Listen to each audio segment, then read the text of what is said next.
काव्य की शोभा बढ़ाने वाले शब्दों को अलंकार कहते हैं। जो शब्द किसी कविता या पंक्ति की शोभा बढ़ाते हैं उन शब्दों को हम अलंकार कहते हैं। अलंकार मुख्यतः 6 प्रकार के होते हैं। सबसे पहले हम देखेंगे अनुप्रास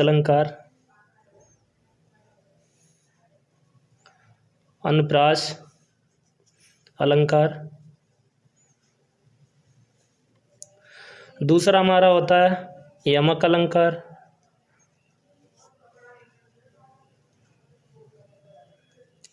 तीसरा होता है श्लेष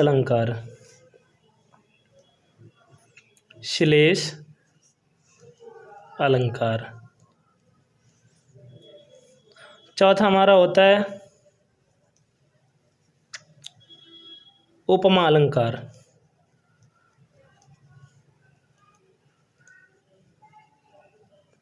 और पांचवा रूपक अलंकार।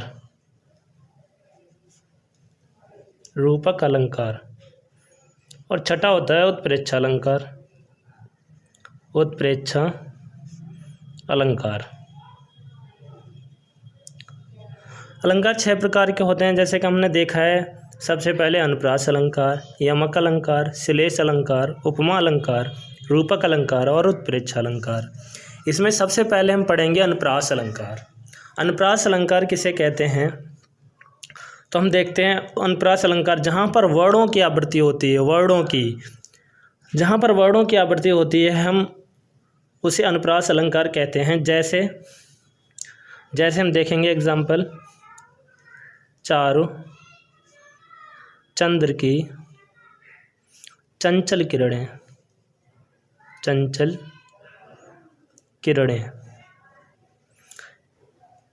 इसमें हमने देखा है कि चा वर्ड की आवृत्ति हो रही है। सभी में चा वर्ड की आवृत्ति हो रही है, तो हम इसे अनुप्रास अलंकार कहते हैं। जैसा कि हमने देखा है अनुप्रास अलंकार में वर्णों की केवल सिंगल अक्षर की आवृत्ति होती है, मतलब सिंगल अक्षर वार आता है, हम उसे अनुप्रास अलंकार कहते हैं। देखें, हमने देखा है चारों चंद्र की चंचल किरणें, सभी में चा वर्ड की आवृत्ति हो रही है, मतलब चा वर्ड बार आ रहा है। जैसे हम एक और एग्जाम्पल देखेंगे, रघुपति, राघव, राजा, राम। तो हमने इसमें भी देखा है कि रा वर्ड की आवृत्ति हो रही है। तो अनुप्रास अलंकार हम समझ गए कि हाँ, जहाँ पर वर्णों की आवृत्ति होती है हम उस अलंकार को अनुप्रास अलंकार कहते हैं। जैसे हमने एग्जाम्पल इसमें देखा है, चार चंद की चंचल किरणें, सभी में चा वर्ड की आवृत्ति हो रही है। दूसरा देखा है रघुपति, राघव, राजा, राम, जिसमें रा वर्ड की आवृत्ति हो रही है। अब हम दूसरा देखेंगे यमक अलंकार।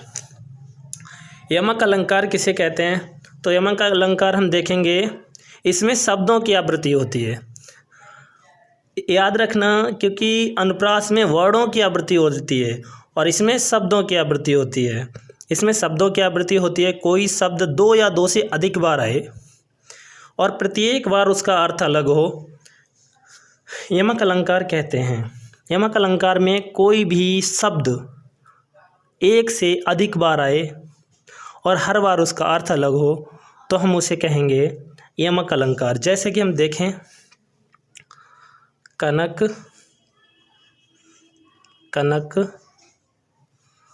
ते 100 गुनी, माँ दक्ता अधिकाय,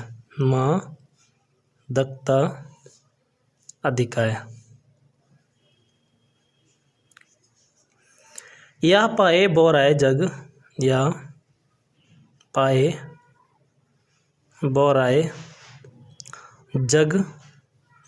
बा खाए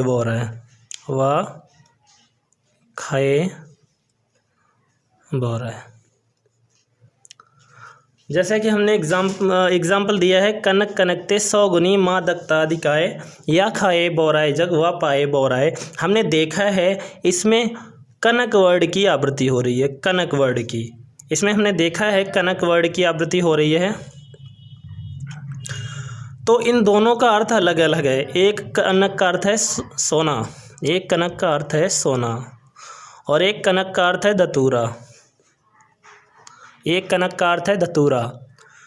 तो जैसे कि हमने इसमें परिभाषा में पढ़ा है, मतलब इसमें शब्दों की आवृत्ति हो रही है, एक से अधिक शब्द आए, एक से अधिक शब्द आए तो हम उसे यमक अलंकार कहते हैं। और हमने देखी है एग्जाम्पल, कनक कनकते 100 गुनी माँ दक्ता दिखाए, या खाए बोराए जग वा पाए बोराए। देखा इसमें एक कनक धतूरा है, एक कनक सोना है, ये बहुत गुणवान होते हैं। और इसकी अधिकता जो इसकी अधिकता को ले लेते हैं वो या तो वो पागल हो जाते हैं। जैसे जिसके पास अधिक सोना आ जाएगा वो भी पागल हो जाएगा, और जो अधिक धतूरा खा लेगा वो भी पागल हो जाएगा। तो इन दोनों शब्दों का अर्थ अलग अलग है। अब हम देखेंगे श्लेष अलंकार। श्लेष अलंकार की हम परिभाषा देखेंगे। श्लेष अलंकार में कोई एक शब्द एक बार आए लेकिन उसके कई अर्थ हों। इसमें क्या है कि कोई भी एक शब्द है जो एक बार आएगा और उसके कई अर्थ होंगे, मतलब एक से अधिक अर्थ होंगे, तो हम उसे क्या कहेंगे? श्लेष अलंकार। जैसे कि हमने इसमें एग्जाम्पल बहुत प्रिय है, जैसे रहीमन पानी राखिए, रहीमन पानी राखिए,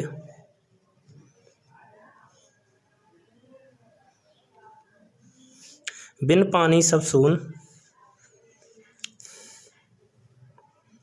बिन पानी सब सून, पानी गए न उबरे, पानी गए न उबरे, मोती मानस चून, मोती मानस और चून। हमने इसमें देखा है इस वाली पंक्ति में पानी एक बार आया है, पानी गए न उबरे मोती मानस चून, पानी गए न उबरे मोती मानस चून। अब हम इसका देखेंगे एक अर्थ के, एक शब्द के 3 अर्थ हैं।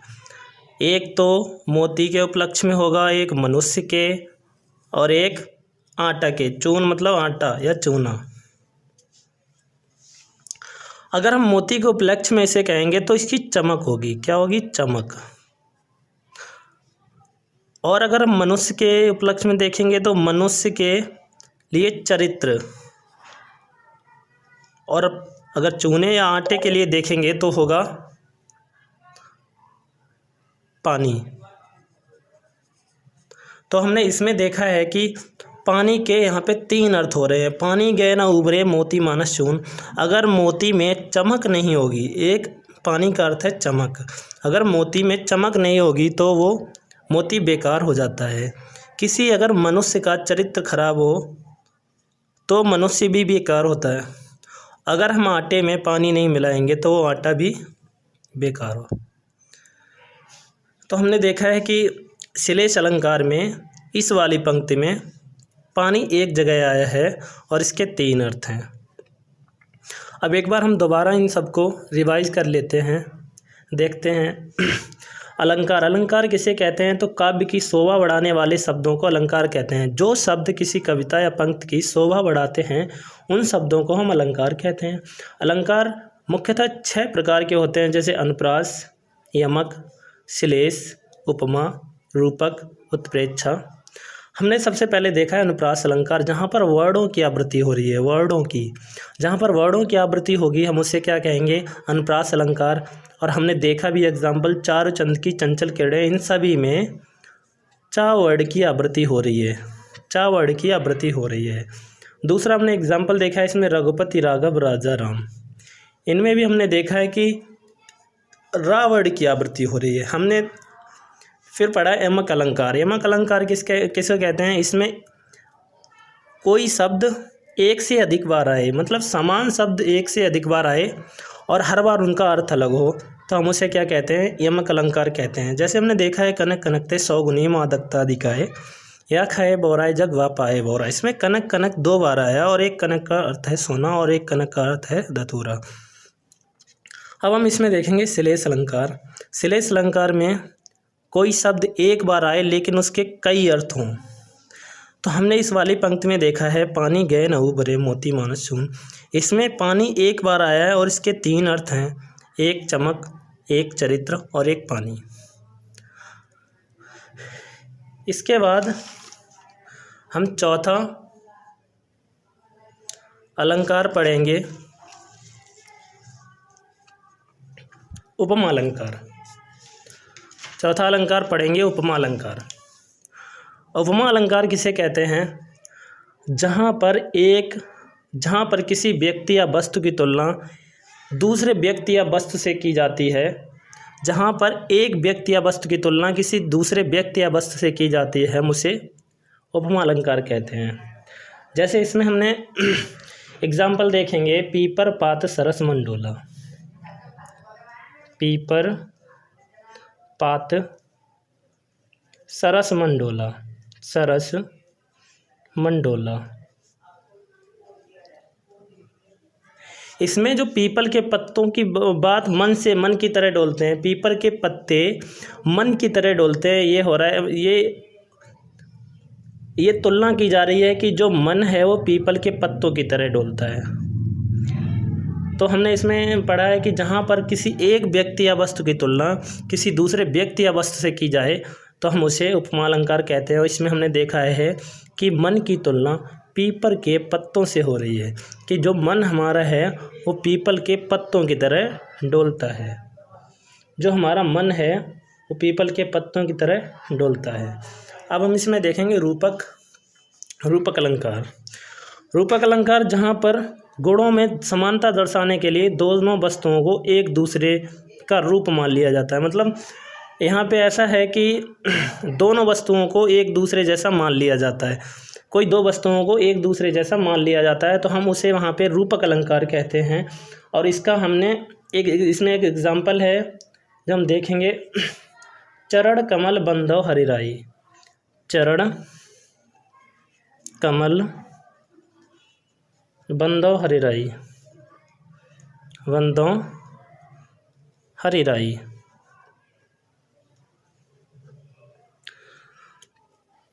तो इसमें कह रहा है कि भगवान के जो कमल हैं, वो जो चरण है वो कमल हैं, वो क्या हैं? कमल हैं।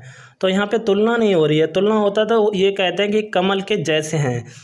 यहाँ पे क्या हो रहा है कि मान लिया गया है कि जो भगवान के चरण हैं वो कैसे हैं? कमल हैं, वो कमल हैं। जो हरि के चरण हैं वो क्या हैं? कमल हैं। तो जहाँ पर किसी 2 वस्तुओं को एक दूसरे जैसा मान लिया जाता है तो वहाँ पर हम क्या कहते हैं? रूपक अलंकार कहते हैं। जैसे हमने देखा है चरण कमल बंधो हरिराई, इसमें हरि के चरण कैसे हैं? कमल हैं। अब हम इसमें आगे देखेंगे उत्प्रेक्षा अलंकार। उत्प्रेक्षा अलंकार जहाँ पर उपमेय में उपमान की संभावना की जाती है और मनु मानो जनो जानो आदि शब्द आते हैं। जहाँ पर उपमेय में उपमान की संभावना प्रकट की जाती है और मनु मानो जनो जानो आदि शब्द आते हैं तो हम उसे उत्प्रेक्षा अलंकार कहते हैं। जैसे सोहत ओढ़े पीठ पटु, सोहत ओढ़े पीठ पटु, पीठ पीटू पटु। श्याम सलोने गात, श्याम सलोने गात। मनो नीलमणि शैल पर, मनो नील मणि शैल पर। आत्यो पर्यो प्रभात, आतपो पर्यो प्रभात। देखो हमने कहा जहाँ पर एक व्यक्ति या वस्तु की तुलना नहीं, संभावना की जाती है कि हाँ वो ऐसा हो तो ऐसा लगेगा, अगर वो ऐसा हो तो ऐसा लगेगा। देखो संभावना क्या है इसमें, सोहत ओढ़े पीठ पटु श्याम सलोने गात, सोहत ओढ़े पीठ पटु श्याम सलोने गात, मनो नीलमन शैल पर आत्यो पर्यो प्रभात। इसमें देखो क्या कह रहे हैं कि जब श्री कृष्ण पीले वस्त्रों को धारण करते हैं, पीले पटु, पीठ पटु, मतलब पीले वस्त्रों को जब श्री कृष्ण पीले वस्त्रों को धारण करते हैं तो मानो ऐसा लगता है नीलमणि पर्वत पर सुबह हो रही हो। जब श्री कृष्ण पीले वस्त्रों को धारण करते हैं तो ऐसा लगता है कि नीलमणि पर्वत पर सुबह हो रही हो। जैसे इसमें कहा कि ये संभावना की जाए, अगर वो पीले वस्त्रों को धारण करते हैं तो ये संभावना की जा रही है कि अगर वो पीले वस्त्रों को धारण करते हैं तो कैसा लगता है कि नीलमणि पर्वत पर सुबह हो रही है। Thank you.